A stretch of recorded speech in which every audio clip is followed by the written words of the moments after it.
there's a way to make an entrance. This is my destiny. It was now a conspiracy of witches. Download Veely today.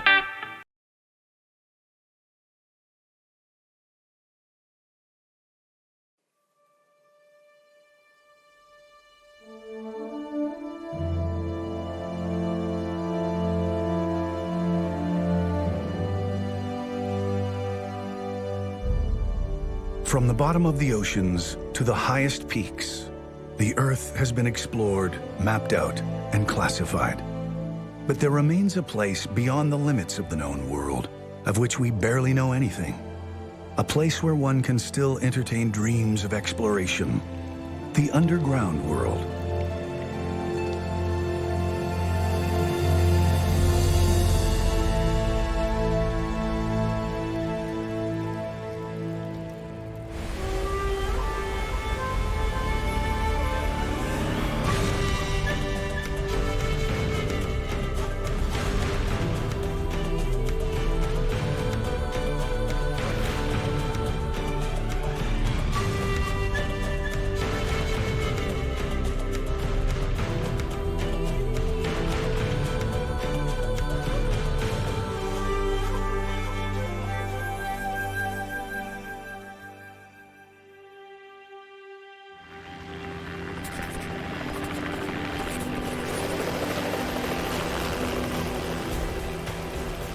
Adventurers Damien and Francois are about to join up with a caving expedition in the center of British Columbia.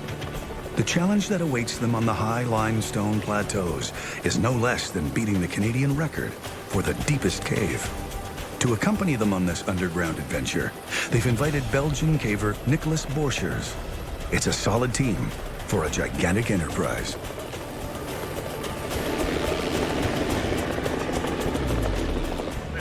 Here we go! We are on another adventure. Seems this isn't your first time exploring a cave together. Yeah, we actually met in a cave. We were 15. Yeah, it's been a while, huh? Yeah, and it was on the other side of the planet. It's crazy. Just incredible. The final destination for our three adventurers, White Rabbit Cave. At 450 meters deep, it's the fifth deepest in Canada. But the exploration team waiting for them on site think they've found a way to surpass 1,000 meters. And at the same time, beat the North American record by over 400 meters for depth. Welcome. Kirk? Yeah. Fix. Nice to meet you. Biologist Kirk Safford, expedition leader, welcomes the team to the base camp. They're pied de terre for the next 10 days. How was the flight? Yeah, it was brilliant. I love that turn just before the landing. Yeah. Without wasting a minute, the adventurers are briefed on the exploration plan. And the depth potential is over a kilometre. Well, the whole drop all the way down is, you can't see the top of it, like really hard to see. Yeah. So all the way down, it's narrow, but it's really super high.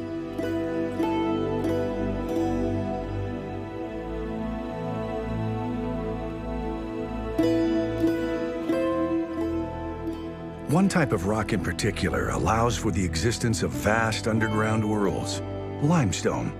Limestone covers nearly 10% of the planet's surface and harbors the vast majority of caves. Limestone is composed of minerals mainly derived from the skeletal remains of marine organisms and former coral reefs. Indeed, these cliffs were formed at the bottom of the ocean. Once pushed out of the water by tectonic forces, these rocks were assailed by the forces of nature, like wind and rain, by erosion, in other words.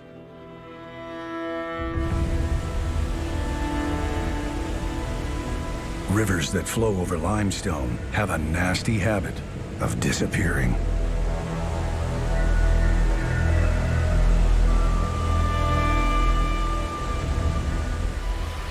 The water flows as far down as the rock will allow it. Once it reaches harder layers, it changes course and meanders along its merry way to the heart of the mountain.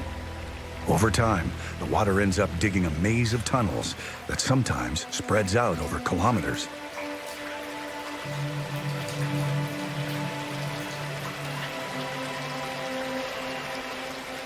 Caves are much more than just a series of dark passageways.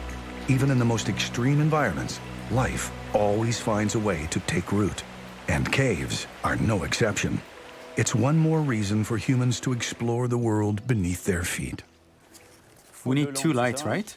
Yeah, your headlamp and an emergency light. Apparently, the cavers explored 2 caves that might be connected. Exactly. 2 caves. They first explored White Rabbit Cave. The famous White Rabbit? That's the lower cave with the huge entrance. Okay.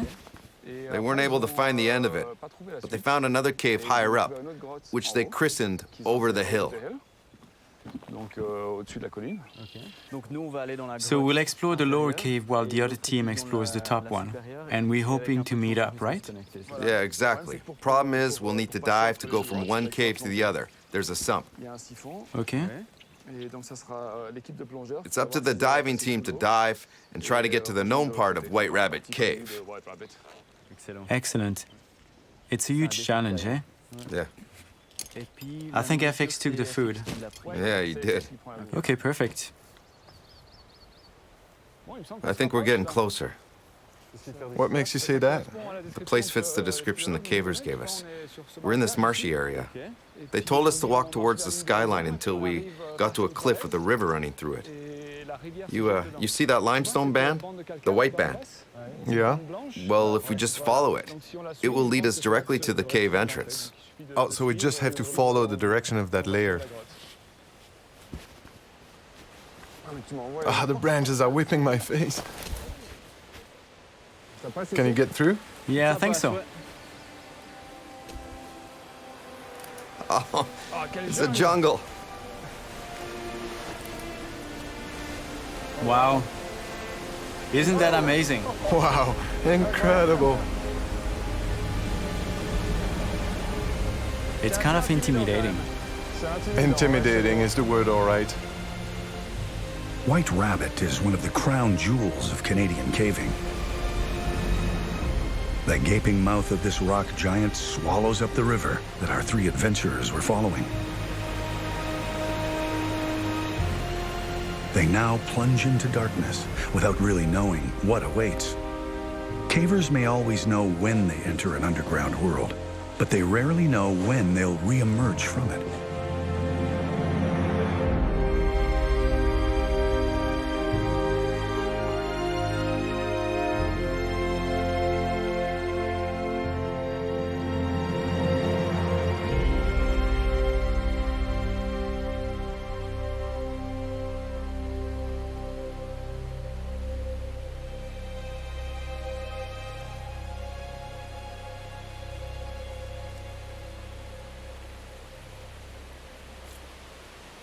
So what kind of rock is this, Nicolas?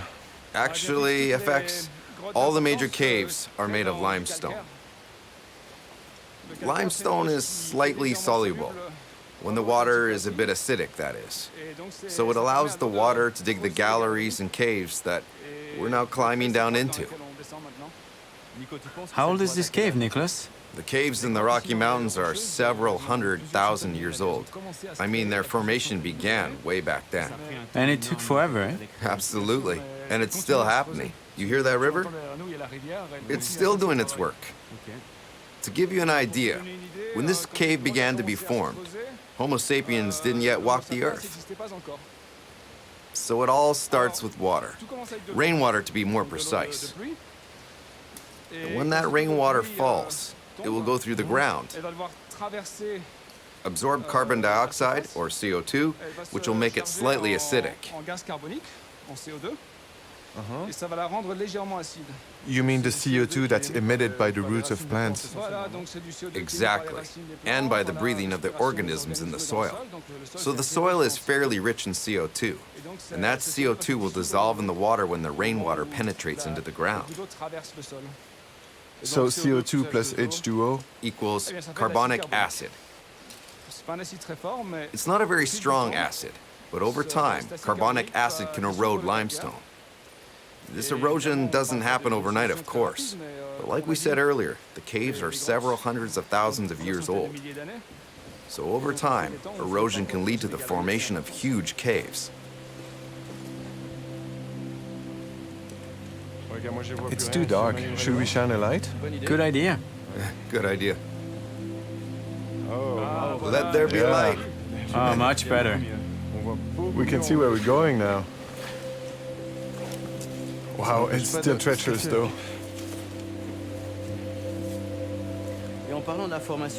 Speaking of cave formations, you sometimes see stalactites and stalagmites. How exactly are these formed? For stalagmites and stalactites, it's sort of the reverse process of the cave formation we discussed earlier. Remember what happens when water combines with carbonic acid? Yes? It will dissolve the limestone. Now imagine the rainwater making its way through the rocks and emerging here, over you in the roof. When it comes into contact with the cave's atmosphere, it will lose its carbonic acid. It's like when you open a bottle of sparkling water. The bubbles escape. Since the water contains less carbonic acid, it can't hold as much as limestone. And that limestone is redeposited. And that's how stalagmites and stalactites are formed.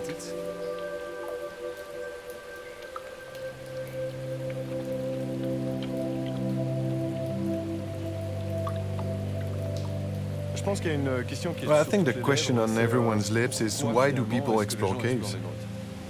There's millions of reasons, but I think the main drive is curiosity. When you're standing before the gaping mouth of a cave, you wonder what's behind it, how far it goes. I think that's what motivated the first explorers. Well, I think it's been like that since the dawn of man. We've always been curious to see further, and science and exploration have always gone hand in hand. And it's not over.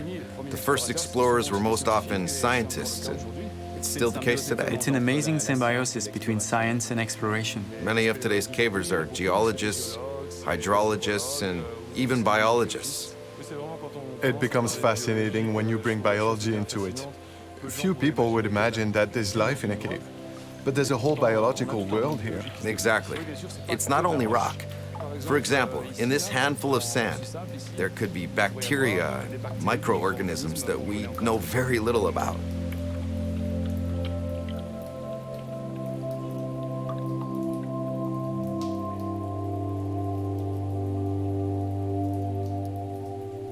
Caves are the kingdoms of arthropods.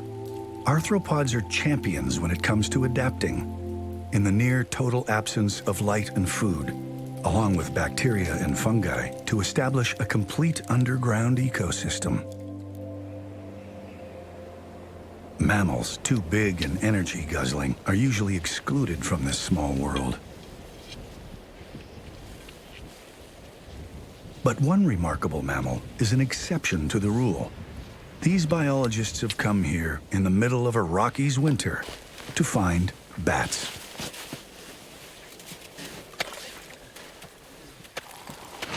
So there's a bat just up here on the wall. The biologists are looking for the carcasses of bats rather than living bats, yet they hope not to find any.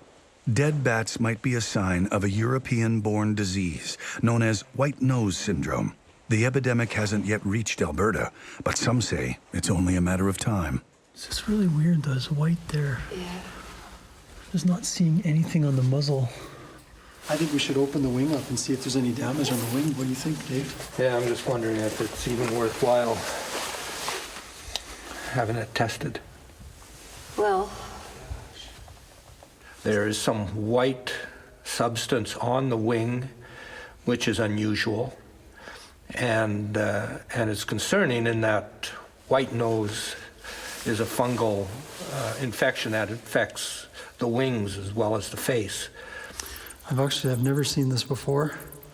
It was hibernating, and it's come out of that now. It's waking up, and that's the big cost of the white nose syndrome, the fungus that gets into their deep muscle tissues. They just keep waking up through the winter until they have no more energy left, and then they die that way. So, our biologists would end up concluding that the fungus found on the wings of the bat was not white nose syndrome. If it had been, it would have been disastrous for Canada's bat populations. When the disease reaches a colony, the chances for survival are near zero. 24th of January, 2013. On the snow here, we found some dead bats and some blind bats. Like that one, just stuck, frozen, with its back of its head to the snow, right there. And there's the one there in the snow, it just flew over from the cliff face. You can see the one down here, it's basically right there, it's crawling around. Ah, poor buggers. Oh yeah, littered. Dead bats here everywhere. Dozens and dozens of them. All the way down here. As of its 2006 detection in the state of New York, the fungus which causes white nose syndrome spread across North America at dazzling speed. It crossed the border in 3 years. In 10, it reached 31 states and 5 Canadian provinces. The bat colonies were exterminated one by one without anyone knowing how to stop it. As far as we can tell, white nose syndrome has caused the fastest decline of wild mammals that's ever been recorded. Millions of bats have died all throughout eastern North America.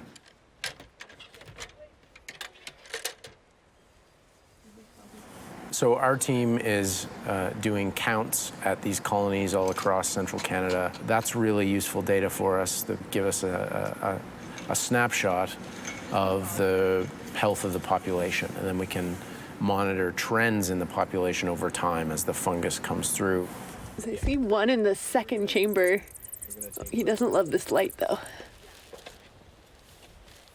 Paul is putting up a funnel trap, and so what we're hoping is that the bats are going to jump out of their house into the bag thinking they can get through the bottom, but then they'll be trapped inside. It'll be really easy, and you just take the bag off and just pull them right out of the bag. While Kaylee and her students get ready to conduct a series of tests on the captured bats, the rest of Dr. Willis's team are assigned with taking the count of a nearby bat box. It's a game of patience and concentration.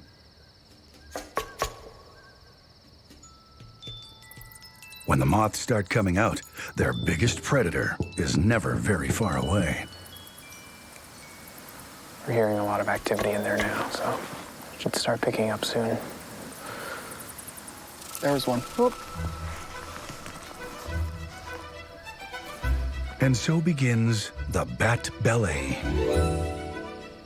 Through the miracle of evolution, bats are the only mammals in the world that can fly. This unique trait has allowed them to diversify like no other. There are about 1,300 bat species in the world. 1 out of every 5 mammal species is a bat. These are called little brown bats. This species can live up to 45 years, quite a feat for an animal this size. And females only give birth to 1 pup per year. In fact, these traits are closer to a bear's than to a mouse's. And like bears, bats hibernate for a large part of the year, and that's where things get complicated. During hibernation, an average little brown bat in central Canada has to survive for up to 8 months on about 2 grams of stored fat. To do that, they have to slow their metabolism right down. They slow body temperature down to just above freezing. But there's something about being a mammal and being cold for weeks and weeks on end that's incompatible. And so bats, about every 3 weeks, a healthy bat will spend a ton of energy, a ton of its winter fat, shivering and shivering to warm up to a normal body temperature for about 2 hours. One of those arousals for 2 hours costs about 3 weeks of fat. So if you're doing that too often, that could easily explain how they're running out of fat too quickly and how they're dying. And it's now clear from a number of experiments that that's what's going on. Something's happening as this fungus grows into the skin that causes bats to warm up too much.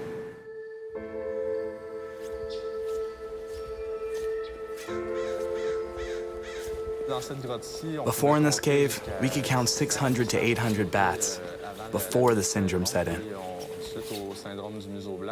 But after the white nose syndrome, the count went down to about 75. That's almost a 90% drop in the population here. But part of the population seems to be surviving. Between 1 and 10% of individuals. We've noted that at the moment, the populations are starting to slowly bounce back. We take a sample and we put it in a test tube. That goes back to the lab. We'll send the samples to the University of Montreal lab so that Virginie Lemieux-Lamonté can analyze them.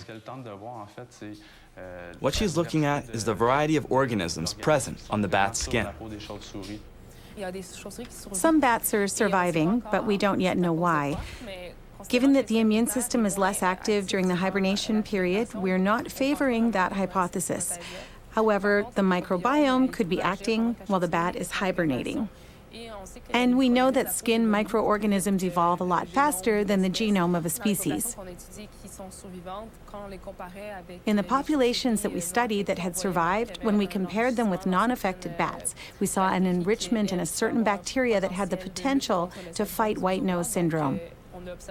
We observed that in several individuals, so it seems to be a general trend.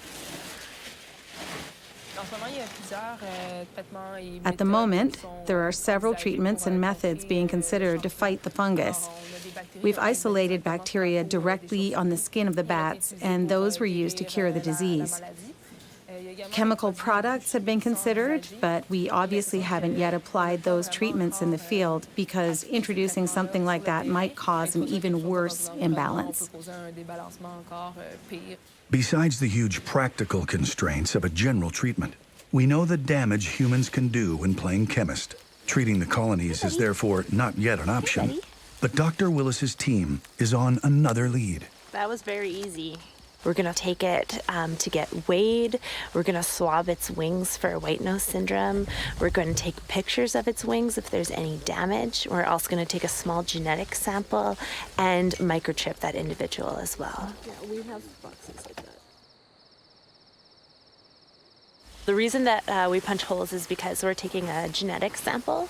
So one of the things that we want to understand through our studies is what makes a bat likely to survive white nose syndrome and what doesn't. And the process looks a little bit brutal, but it does heal up within 10 to 14 days. We don't like to cause them any harm, but it's kind of a pinch for the greater good, I guess. We think one of the most likely traits that might be important for helping them survive is how fat they get in the fall.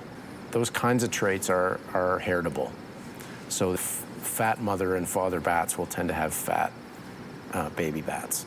And if that trait is heritable and the fungus is selecting for bats that had the largest fat reserves at the beginning of hibernation, then evolution might be the answer to our problem. In conservation biology, we refer to that as evolutionary rescue.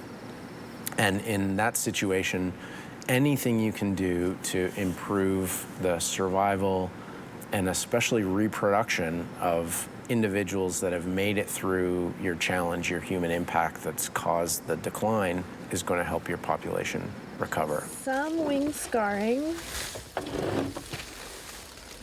And it's a female.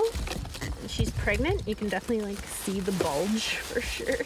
And so we've been testing how improving the habitats that mother bats use to raise their pups might help populations rebound and recover. We've known for decades that mother bats really like warm summer roost sites.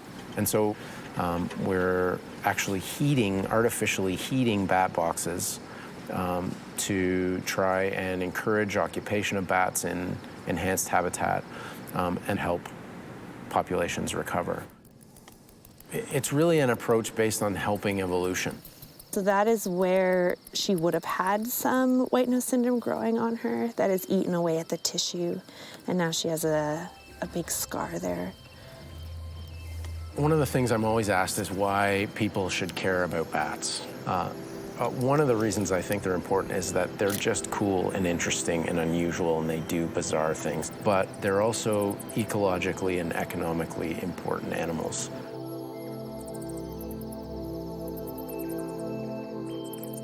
Because they eat so many insects, bats are of great service to humans, especially in the agri-food sector. The collapse of bat populations has already cost the industry several $1 billion worth of pesticides. It's yet another example of our dependence on nature. Now we can only hope, like Dr. Willis, that evolution will work its magic on the species.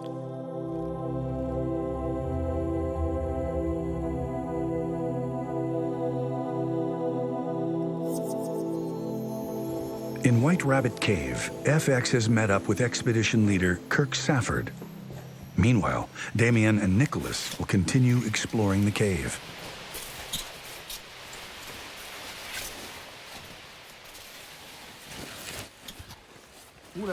Oh, it's a tight squeeze, Damien.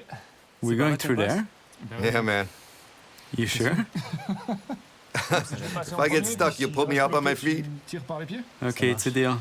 So, light breakfast today? We'll soon find out.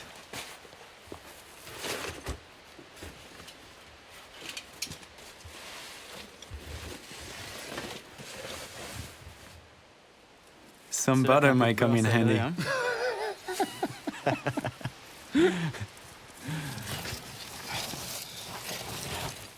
You realize we have a better knowledge of the surface of Mars and the ocean depths than we do of caves. We've mapped out Mars.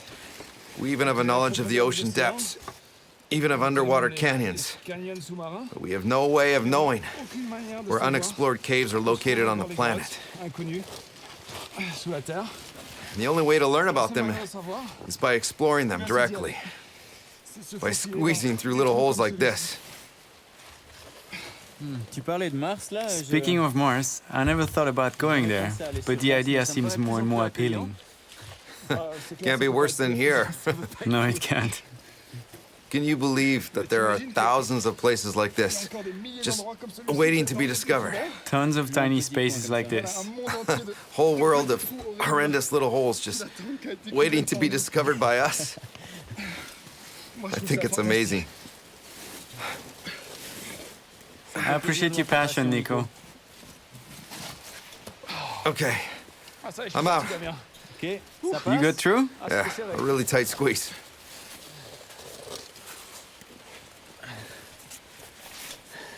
And we're going back this way? Naturally. Great. It's too late now. You're on the other side.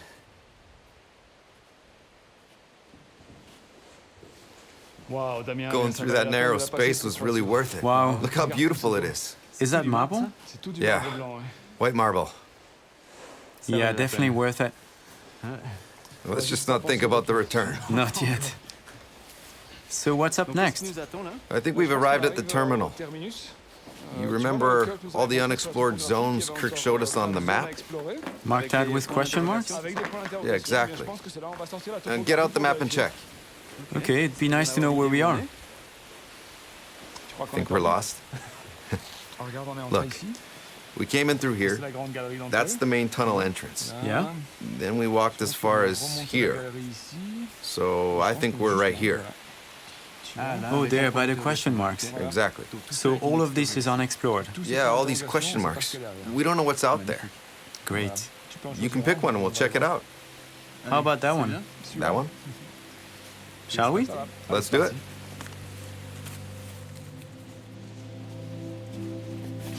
Nico, it's incredible to think that no one's ever set foot here. Yeah, it's nuts to think that every time you explore a new gallery, that it was waiting there in the dark and silence for hundreds of thousands of years. Then suddenly, we turn our headlamps on and here we are. Yeah, at the heart of the mountain. It's incredible. It's like there's two types of rock here. Yeah, isn't it beautiful? You see that white rock underneath? That's the base of the cave. It's marble, in fact. The black and white layers? Exactly. Those black streaks, like in your bathroom. I wish. That's marble. And this bottom layer is impermeable. Water ran over this layer and eroded the limestone above, creating that meander where those two rocks meet. We can clearly see it here. So the cave follows this layer of marble, and we're at the bottom of that layer. Exactly. The whole cave follows the marble layer. We're always on that interface. Excellent. Shall we keep going and see what's ahead?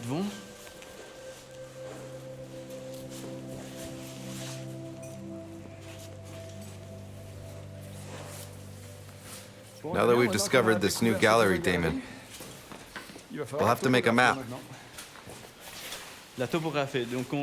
So we'll record everything we explored on a map? Exactly.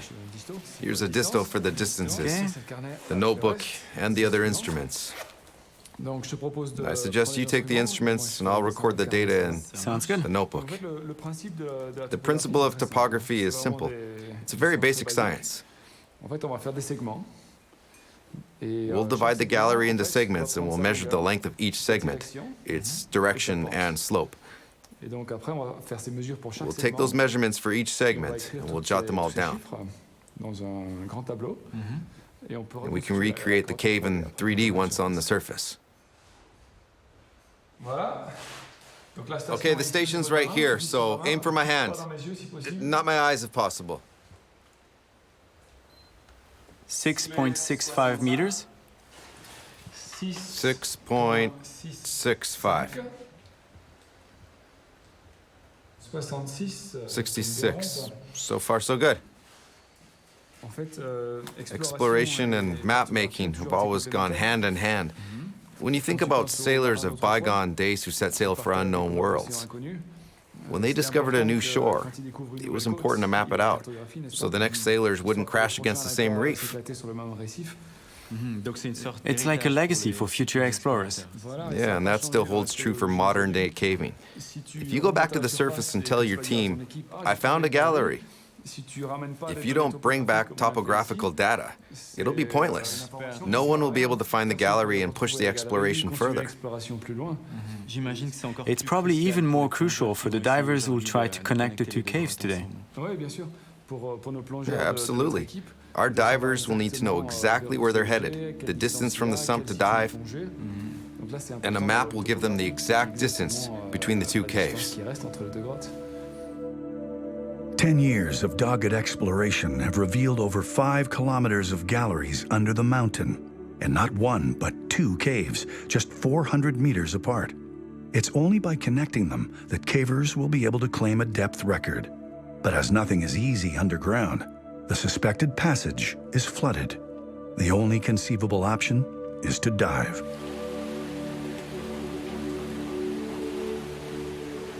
This year, an American cave diver has come to lend the team a hand. His objective is simple: to dive through the sump and connect the 2 caves. Jason disappears into the freezing cold water without the faintest idea of what he'll find there. He's the first human to come through here. In 2-degree water and with extremely narrow passageways, the task proves difficult with a slim chance of success. If the mission were to succeed, the 2 caves would become one, thus becoming the deepest in all of Canada and the US.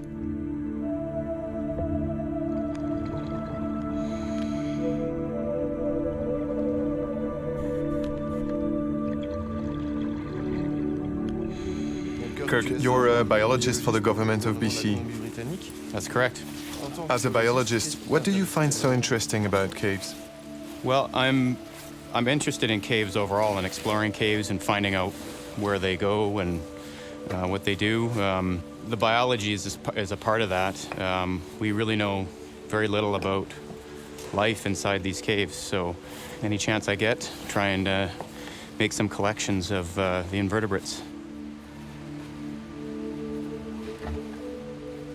So I think we'll just look at some of the this woody debris here, and I can see there's some fungal mycelium growth, and we'll just take a look, and maybe I'll collect some samples here and see if there's anything in there. Let's do that.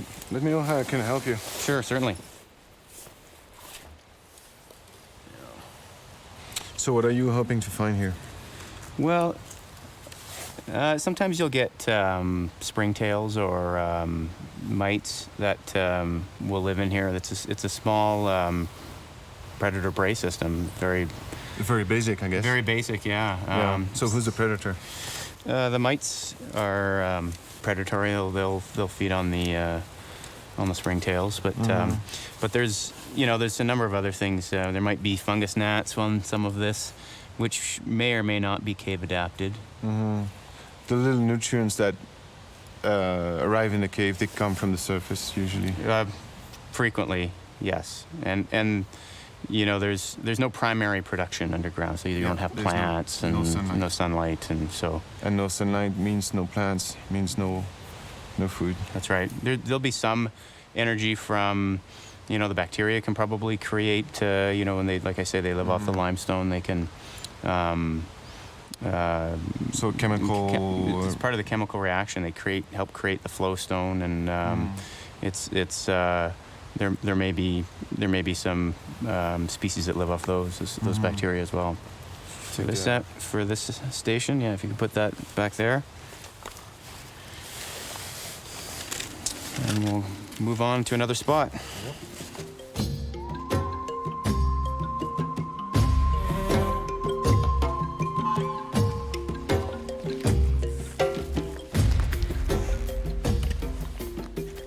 All things considered, studying microscopic insects at the bottom of a cave may seem altogether futile. But these two cavers will prove the contrary. They're known as citizen scientists. They've put their exploration talents to the service of science. With microbiologist Anne Cheatham, they might be on the verge, no more, no less, of redefining the medicine of tomorrow. That's it, eh? That's it. Wow, look how low the snow is. Yeah. Oh, it's always impressive. Yeah, it's a big hole in the ground. Got all your screws, lots of space. And the scientific gear, that's right. The first thing that hit a lot of people when we step into the cave would be, oh my God, it's so dark. Darkness. What does it mean in the biological context? It means that there is no photosynthesis, there is no primary producer, which means the first cell that could give energy to other organisms in the same ecosystem. Basically, it's almost a starving environment in there, but you see a lot of lives. And then it dawned on me, how do these organisms actually make ends meet? So it means that they must have adapted and evolved so that they can live and thrive in that habitat. So I'm thinking, okay, they must have very interesting metabolic ability, which could mean that they could be, the producer of a number of interesting and less studied molecules that we can extract and use as either drugs, antibiotics, or anything. So basically, when we want cave soil samples, some caving communities might, have a new expeditions going into the type of caves that never been in before, and they will call my lab and say, hey, Anne, would you like to study these cave samples or not?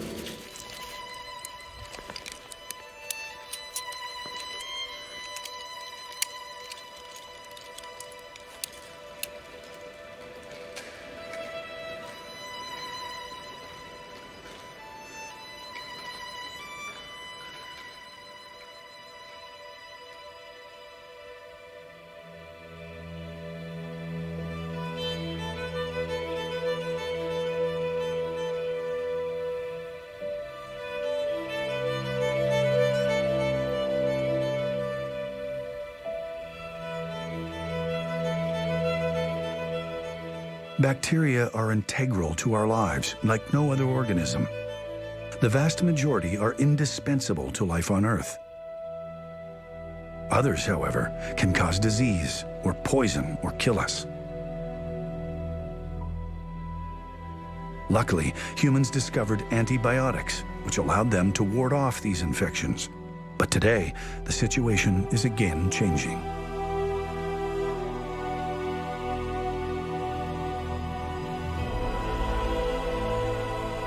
In Montreal, in the winter of 2016, 25 people contracted a new type of bacterial infection.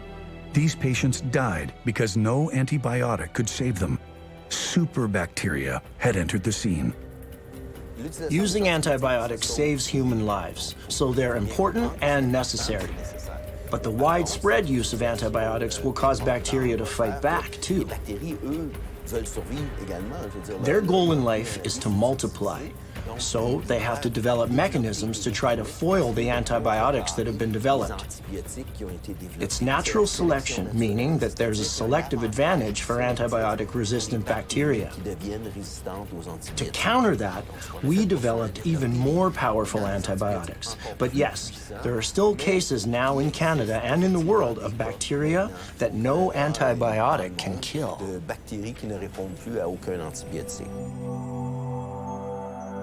The arms race was thus launched.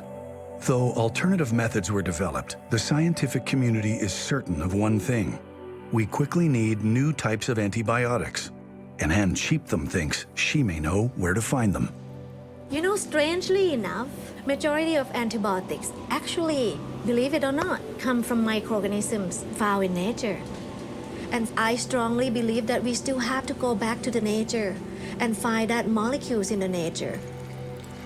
I would like to see whether microorganisms that live in extreme habitats would be able to produce new molecules for us that we can use as antibiotics.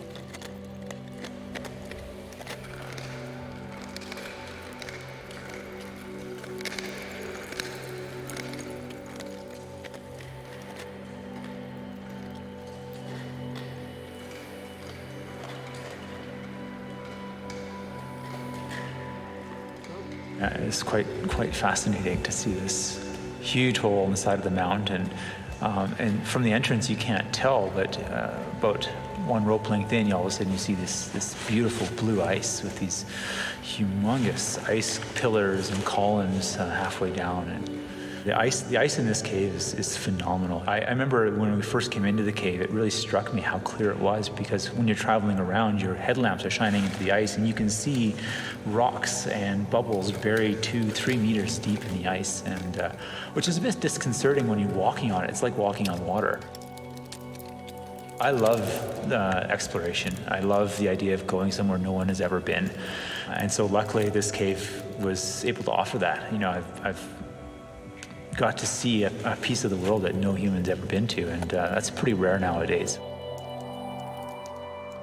It's just an amazing thing to be an amateur at doing scientific work, but yet to be able to contribute to the scientific community by either collecting samples or by being an explorer or going to a new place that no human has ever been, and to be able to share any results that you find with the scientific community is just the gravy on top.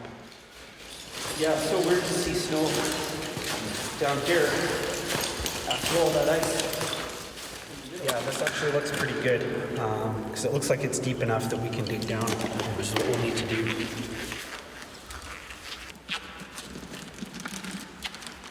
So we've got these sterile instruments we can use to dig. So we can start digging just around there. Can use the end of that. We'll see what might be living here. Mm-hmm. Do you know if she's had any success finding organic or bacteria in other samples, other caves? Oh yeah, for sure. So some of the samples that we did in some of the other caves, they were able to isolate a bunch of new bacteria that had never been observed before. And of those, they had some success in testing them against a drug-resistant strain of staph infection. I really like the color. This one is from what cave again? This is from this White seven Rabbit. caves, White Rabbit caves. White Rabbit caves, yeah. When you observe, we call it clear zone here or inhibitory zone here, which means that these cave bacteria producing metabolites that can kill the bad bacteria that we use to test.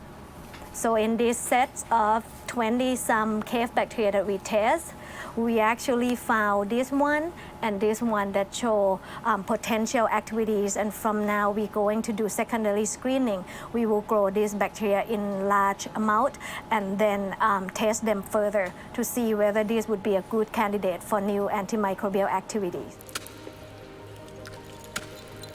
It could take minimum of 10 years to 25 years the most to actually make this compound from the lab right now into a commercially available antibiotic for everyone to use. Even though I know that, there's still a long road ahead of me, but just to see that spot in the plate is kind of, you can never forget that feeling.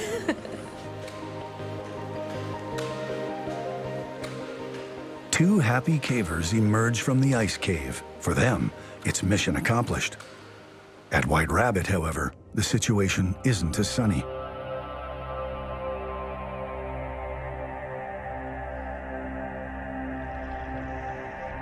After advancing for half an hour, Jason faces the nightmare of all cave divers: atrocious visibility, a steep and unstable sand slope, and a space barely 30 centimeters high to slip through. When it's a choice between the mission and safety, it's an easy decision. The diver makes a U-turn. Well, that would be short. Got about 50 to 70 meters of passage, and it goes up and down a couple of canyons, and then at the end it comes up into a sand slope that's it's right at the angle of repose. So as soon as you touch it, the sand collapses in on top of you, and it's probably 2-3 inches high. So that's it, huh?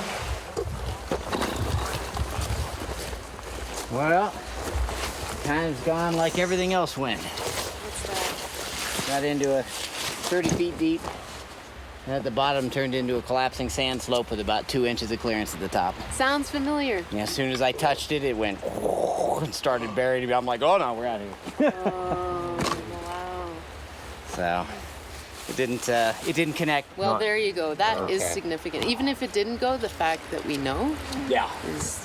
Yeah. I really didn't know what to expect. It would have been awesome if it had kept on going, but at the same time, I knew there was little chance of that.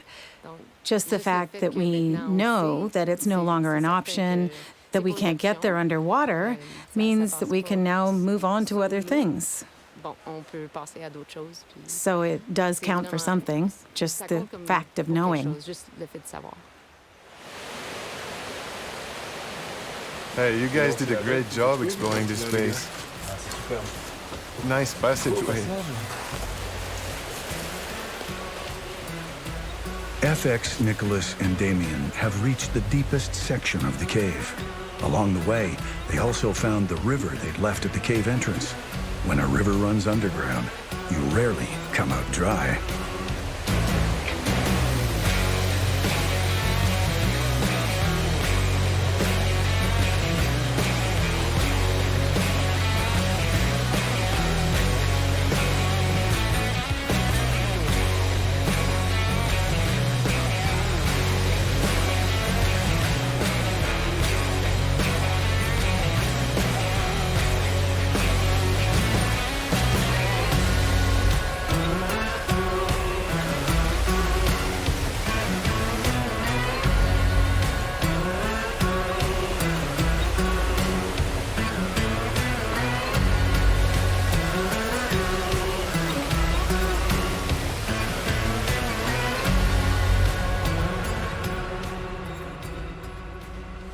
You have a lighter?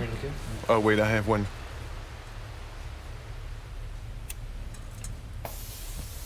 Great teamwork. Perfect.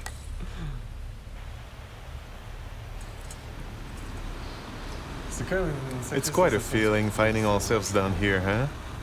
Yeah, it would take several hours to get back to the surface. Yeah, the distance isn't that much, in fact. In a beeline, we're only a few hundred meters from the exit. But we'll have to backtrack all day tomorrow. Through all those narrow spaces. Back up the waterfall. Yeah, that's the undertaking. Contrary to popular belief, caving isn't an extreme sport. It isn't a dangerous sport. It's actually relatively safe. But if something happens, if you sprain an ankle or break an arm down here, yeah, it's very hard to get out. A chopper can't come rescue you at the bottom of the cave. No, it's not like in the mountains.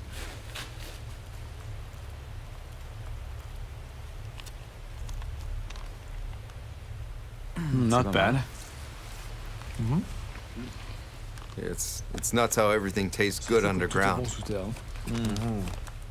Yeah, actually, I'd never eat this at home. I don't think I'd appreciate it that much on the surface. You guys ever sleep an entire night in a hammock? I don't know. Never in a cave. I don't like the look of this. It's the end of a long day of exploration for our three adventurers. I'm wrapped up like a sausage. Cut off from the outside world by hundreds of meters of rock, they're settling in for a good night's sleep in the total darkness of the underground world. Oh man, the ceiling's just gorgeous. Yeah, this is beautiful. The hallways of White Rabbit are again plunged in darkness and silence. Hey, good night, guys. Good night, guys. I wonder what they're doing up there.